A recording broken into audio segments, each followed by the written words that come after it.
ಈ SCP TSP ಹಣ ಹೇಗೆ ದುರ್ಬಳಕೆ ಆಗ್ತಾ ಇದೆ ಅನ್ನೋದನ್ನು ನೋಡಿದ್ರೆ 14-15ರಿಂದ 2026-27ರವರೆಗೆ 3,85,000 ಕೋಟಿ ರಿಟರ್ನ್ಸ್ ಏನು ಕೈ ಬೆರಳಲ್ಲಿ ಎಣಿಕೆ ಮಾಡೋ ಅಂಥ ರಿಟರ್ನ್ಸ್ ಇದು.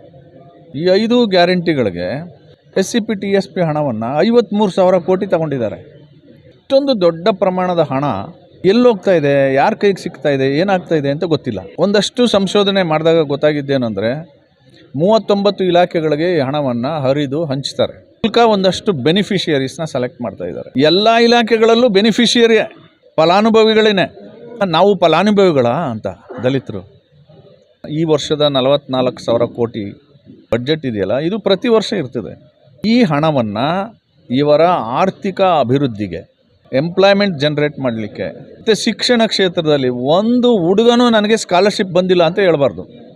Social welfare department hostel bills ಇದೆಯಲ್ಲ, ಹಾಸ್ಟೆಲ್ಗೆ ಫುಡ್ ಮೆಟೀರಿಯಲ್ಸ್ ಸಪ್ಲೈ ಮಾಡ್ತಾರಲ್ಲ, ಬಿಲ್ಸು 3 ವರ್ಷದಿಂದ ಬಿಲ್ ಪೇ ಮಾಡಿಲ್ಲ.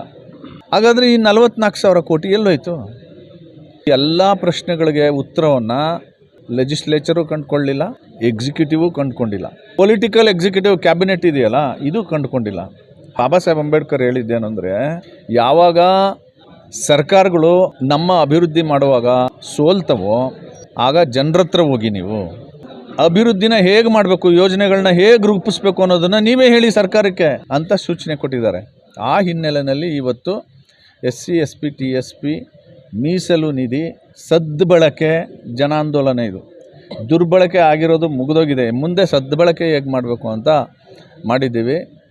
ಒಬ್ಬೊಬ್ಬರೂ 100 ಜನರನ್ನ ಸಂಘಟನೆ ಮಾಡೋ ಸಾಮರ್ಥ್ಯ ಇರೋರು ಇವತ್ತು ಬಂದಿದೆ. ಇದು ಪ್ರಾರಂಭ, ಇದು ಮುಂದುವರಿಯುತ್ತೆ.